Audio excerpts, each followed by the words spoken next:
Praise the lord. అందరు బాగున్నారా? దేవుని కృపలో ఆత్మీయంగా ఎదుగుతున్నారని నేను నమ్ముతా ఉన్నాను. ఈరోజు ఈ డైలీ ప్రాఫిటిక్ వర్డ్కి మిమ్మల్ని ఆహ్వానిస్తూ ఉన్నాను. ఈ రోజుల్లో ఒక క్రైస్తవుడుగా యేసు ప్రభు మనం రక్షించబడిన వ్యక్తులుగా మన మాటలు ఇతరులకి ఆదరణ కలిగించేలా మన మాటలు ఉండాలి. ఈ రోజుల్లో క్రైస్తవుల మాటలు కూడా చాలా కఠినంగా ఉంటున్నాయి. చాలా హర్ట్ చేసే విధంగా క్రైస్తవులు కూడా మాట్లాడుతూ ఉన్నారనమాట. కానీ మనం ప్రేమతో మాట్లాడాలి, ప్రేమ కలిగి ఉండాలని మనకి వాక్యం తెలియజేస్తూ ఉంది. ఒక మిలిటరీలో పనిచేసే అతను చాలా కాలం తర్వాత ఇంటికి వస్తూ వాళ్ళ అమ్మకి ఫోన్ చేసి, అమ్మ నాతో పాటు నా ఫ్రెండ్ని ఇంటికి తీసుకొస్తా ఉన్నాను, అతనికి యుద్ధంలో ఒక కన్ను, ఒక కాలు, ఒక చెయ్యి పోయినాయి, అతన్ని మన ఇంటికి తీసుకొస్తున్నాను అని వాళ్ళ అమ్మతో చెప్పాడంట.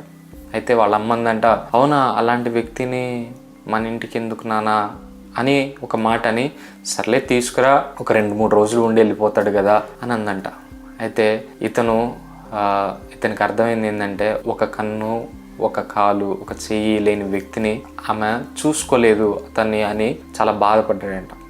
అయితే తర్వాత రోజు వీళ్ళ తల్లిదండ్రులకి ఒక టెలిగ్రామ్ వచ్చిందంట మిలిటరీ నుంచి. ఏమనంటే, మీ అబ్బాయి ఒక హోటల్ రూమ్లో నుంచి దూకి ఆత్మహత్య చేసుకున్నాడు అని టెలిగ్రామ్ రాగానే వీళ్ళు అయ్యో అని బాధపడుతూ ఆ శవం దగ్గరికి వెళ్ళారంట. శవం దగ్గరికి వెళ్తే ఆ శవానికి ఒక కన్ను, ఒక చెయ్యి, ఒక కాలు లేదంట. అంటే వాళ్ళ అమ్మకి ఇతనికే యుద్ధంలో కాళ్ళు, చెయ్యి, కన్ను పోయినాయి, నాలాంటి వాడిని చూసుకోవడం మా అమ్మకి ఇష్టం లేదని ఒక హోటల్ రూమ్లో నుంచి దూకి ఆత్మహత్య చేసుకున్నాడంట. ఈరోజు ఒక క్రైస్తవుడిగా, లేదా క్రైస్తవుడు అనే కాదు, నువ్వు ఎవరిమైనా సరే నీ మాటలు ఎదుటి వ్యక్తిని బ్రతికించేలా ఉండాలి. ఎదుటి వ్యక్తిని చంపేలా, కృంగదీసేలా నీ మాటలు ఉండడానికి వీల్లేదు. బైబిల్ మనకేమి నేర్పిస్తుందంటే, ఎదుటి వారిని ప్రేమించాలి, ఎదుటి వారికి మంచిని చెప్పాలి అనే బైబిల్ చెప్తా ఉంది. ఈరోజు నీ మాటలు ఎలా ఉన్నాయి? ఈరోజు నువ్వు ఎలా మాట్లాడుతున్నావు? నువ్వు ఇతరులని హర్ట్ చేసే విధంగా మాట్లాడుతున్నావా? కఠినమైన మాటలు నువ్వు మాట్లాడుతున్నావా? తక్కువ చేసే మాటలు, ఇతరులని తక్కువ చేసి మాట్లాడేలాగా నువ్వు మాట్లాడుతున్నావా? ఈరోజు నీ మాటలు అలా ఉంటే సరి చేసుకో. నీ మాటలను బట్టి అనేక మంది బ్రతకాలి, కానీ నీ మాటలను బట్టి హర్ట్ అయ్యి ఏదో ఒకటి చేసుకునే విధంగా నీ మాటలు ఉండడానికి వీల్లేదు.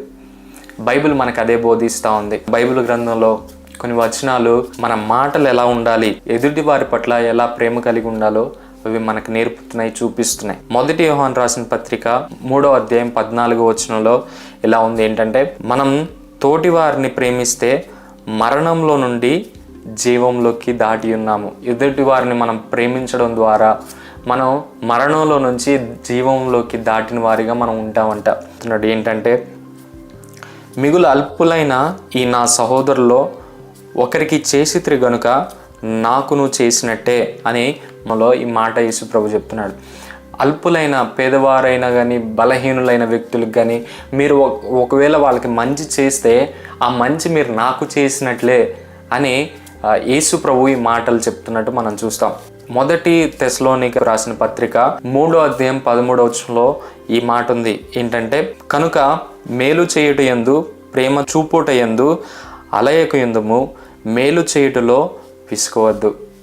మేలు చేసే విషయంలో అలయక విసుకకుండాలని బైబిల్ వచనాలు మనకి చెప్తా ఉన్నాయి. ఈ రోజుల్లో నేను ఒక వీడియో చూశాను అనమాట. ఆ వీడియోలో బైబిల్లో ఏమన్నా మంచి వచనాలు ఉన్నాయా అని ఆ సహోదరుడు క్వశ్చన్ అడుగుతున్నాడు. నేను చెప్తున్నాను, బైబిల్ మొత్తం మంచి వచనాలే, బైబిల్ మొత్తం మంచి వచనాలే, బైబిల్ చెప్పేదే మంచి. యేసు ప్రభు జీవితాన్ని చూసుకుంటే ఆయన చెప్పిన ప్రతి ఒక్క మాట మంచి మాటే. ఈరోజు ఆయన చెప్పిన మాటలే చాలా మంది ఫాలో అయ్యి, చాలా మంది ఉన్నతమైన వ్యక్తులు కూడా ఆయన చెప్పిన మాటలే ఈరోజు చాలా మంది చెప్పారు. ఈ మాటలను బట్టి నువ్వు తెలుసుకోవాల్సింది ఏంటంటే, నువ్వు ఎదుటి వ్యక్తిని ప్రేమించే వ్యక్తిగా నువ్వు ఉండాలి. నీ మాటలను బట్టి, నీ క్రియలను బట్టి ఎదుటి వ్యక్తి బ్రతికేలాగా ఉండాలి, కానీ మన ద్వారా ఎదుటి వ్యక్తులు బాధపడేలా మనం ఉండడానికి వీల్లేదు. క్రైస్తవుడిగా నువ్వు నేర్చుకోవాల్సిన విషయం ఇది. నీకోసం నేను చిన్న ప్రార్థన చేస్తాను. మహాపరిశుద్ధుడా యేసయ్య, జీవము కలిగిన తండ్రి, జీవాధిపతి, పరిశుద్ధుడా, నీకు వందనాలు, స్తోత్రాలు చెల్లిస్తూ ఉన్నాం. ఈరోజు మీ మాటలను బట్టి మీకు వందనాలు, స్తోత్రాలయ్యా. మేము ఎదుటి వ్యక్తిని ప్రేమించే వ్యక్తులుగా మేము ఉండడానికి మీ కృపను దయచేయండి. మీరు మాకు నేర్పించిందే ప్రేమ నాయన, మీకు వందనాలు. మీరు మాకు ఇచ్చిన ఆజ్ఞ ఏంటంటే ప్రభా, నీ వలే నీ పొరుగు వారిని ప్రేమించు అనే ఆజ్ఞ మీరు మాకు ఇచ్చారు ప్రభా, మీకు వందనాలు, స్తోత్రాలు. ఎదుటి వ్యక్తులు యందు ప్రేమ కలిగి ప్రవర్తించడానికి మీ కృపా సహాయాన్ని దయచేయమని యేసు నామములో అడిగి వేడుకొని ప్రార్థన చేయించున్నాను తండ్రి. ఆమేన్, ఆమేన్, ఆమేన్. ఈ మాటల్ని మీరు అనేక మందితో పంచండి. ఈ ప్రేమ మాటల్ని మీరు అనేక మందితో పంచి మీరు దీవెన పొందండి. అలాగే మన సోషల్ మీడియా అకౌంట్స్ను కూడా మీరు ఫాలో అవ్వండి. చాలామంది అడుగుతూ ఉన్నారు, మీ మినిస్ట్రీకి ఎలా సపోర్ట్ చేయాలి బ్రదర్ అని.